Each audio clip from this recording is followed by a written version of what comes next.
And hello, late tea time podders around the world. I've remembered to meet myself this week.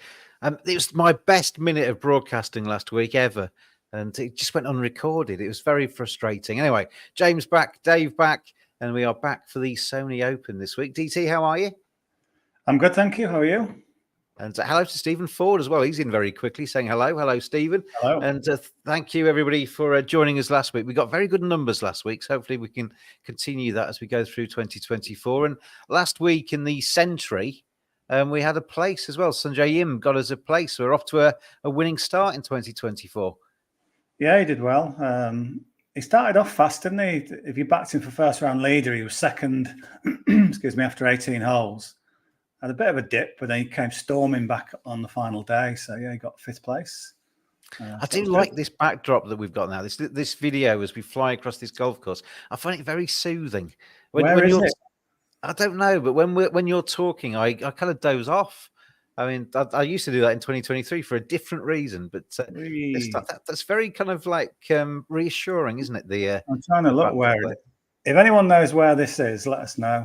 Identify it, and we'll see if we can get further information. Anyway, it's Sony Open this week. I'll run you through the top end of the prices. In fact, I'll come across the bottom of the screen there. Ludwig Aberg, 18-1. Tyrrell Hatton, he's 20s. So is Matt Fitzpatrick and Brian Harman.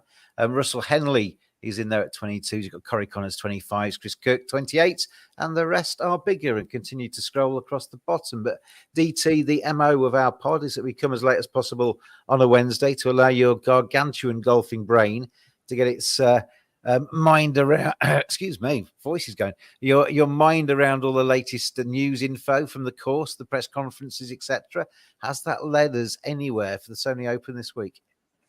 Yeah, so as you say, the whole point of this is discovering something, a little fact or an interview or something about a player that you kind of dismissed or not really delved into.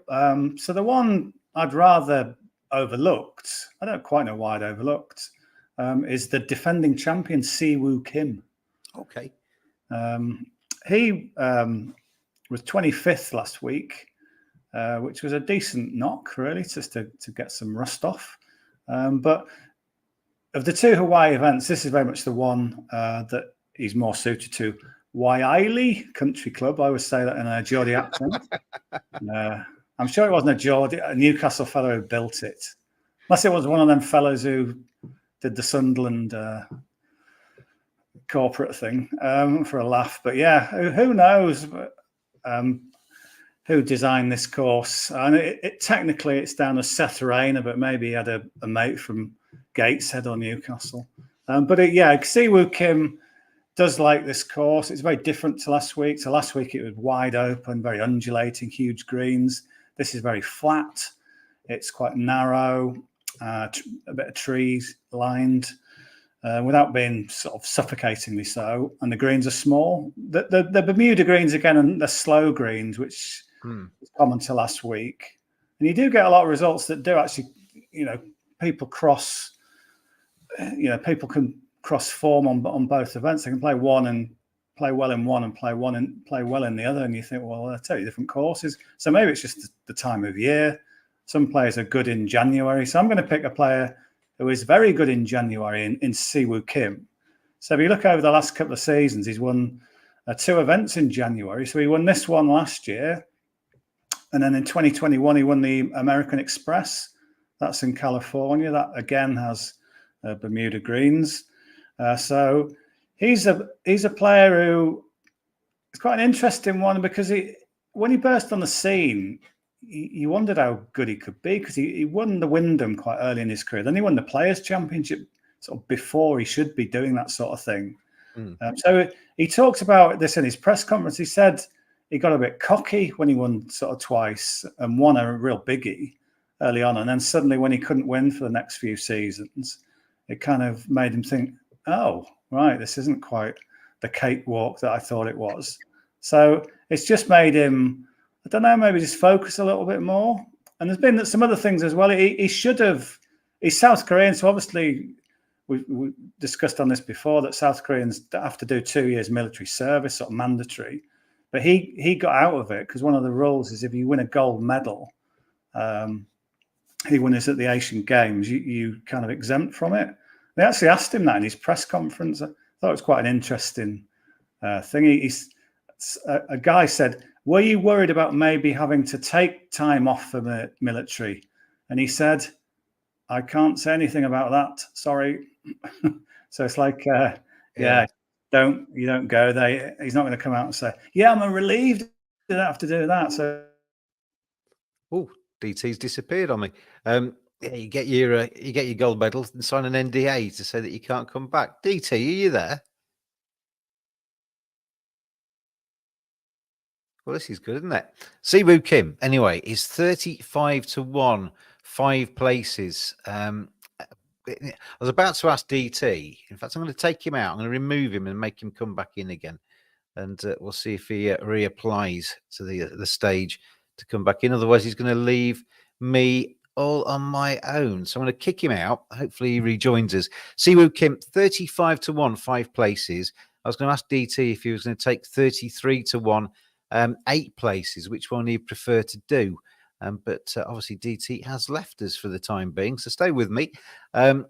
You are watching a recording of the Late Tea Time podcast. We've actually put out a message just before Christmas because we're looking for sponsors for the Late Tea Time pod.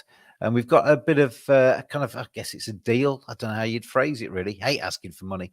But it's £100 a month to sponsor us. Or if you go for the whole year, you can take us in there at £1,000 for the entire year. And the beauty of that is if we get 1, that's great. If we get 2, then you basically sponsor it together and we get a little bit more. But to kind of keep the Late Tea Time podcast going, then that's what we're basically looking for. DT is probably still talking and hasn't realised that he has dropped off. I'm going to text him to say, please rejoin me. Otherwise, you're just going to have me rattling on for ages. But it looks like his webcam's just disappeared. Anyway, Siwoo Kim, his pick this week, 35-1, 5 places, 33-1, 8 places. What I'd also like to know, we do, for those of you that don't tend to tune in or didn't tend to tune in before recently, we do a podcast a week for the USPGA Tour, the European Tour. And then when it comes to the majors, we do daily pods as well. So if we're going to keep that going, but if in the weeks where there isn't so much golf, or certainly towards Christmas, would you like to get golf content, some chat around the golf as well, or should we just miss the weeks like we did do in December? I'd like to know your thoughts on that too. So let us know on the @Late Tea Time Pod. That's the Twitter address there. Follow us on there @Late Tea Time Pod for all the latest news and when we're going to do the pods and what have you will appear on there. DT's computer has died, apparently. He's messaged me. So we got 1 pick this week for the Sony Open. I don't know if he had any more, but we have 1 pick, Siwoo Kim, flying the flag for us. It's either 35-1, 5 places or 33-1, 8 places. So there we go. That is the Late Tea Time pod this week. Slightly curtailed, I'm afraid, because DT, with his computer problems there, has fallen away and just left me to flounder on my own. But thank you ever so much.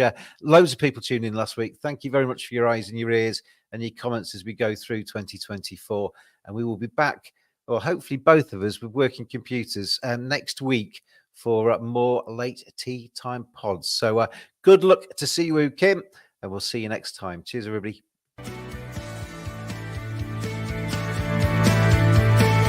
Always gamble responsibly. Visit begambleaware.org for more information.